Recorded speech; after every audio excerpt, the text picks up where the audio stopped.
Ben, in layman's terms, why should a typical business care about intellectual property rights?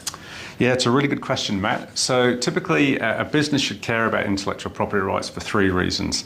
So first of all, intellectual property rights can add value to their business, significant value in some instances.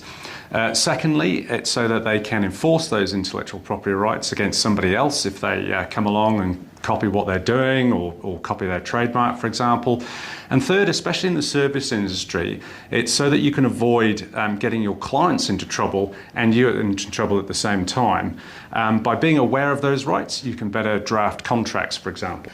You've been in this industry for a while. You must have a few examples where things have been ambiguous and people have been fighting over who owns things. Yeah, for sure, Matt. So the worst examples that I've seen probably are in the service industry, unfortunately.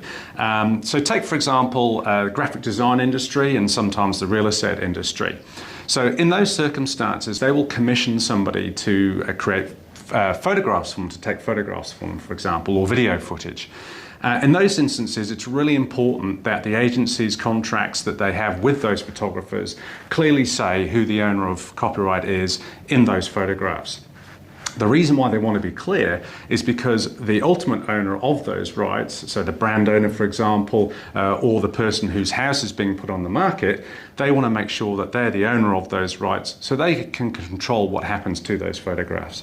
And if they don't have that control, then they might end up with images being used without their permission or staying on the internet for a really long time, again, without their permission. So if businesses are on a tight budget, is it better to review your T's and C's now or wait and hope that there's not something that comes up in the future? Now, definitely review your T's and C's now. You do not want to wait until the problem occurs, and then you can end up with really grumpy clients who potentially are going to be out of pocket by a significant amount of money. Wonderful. Thank you very much, Ben. Thanks, Matt.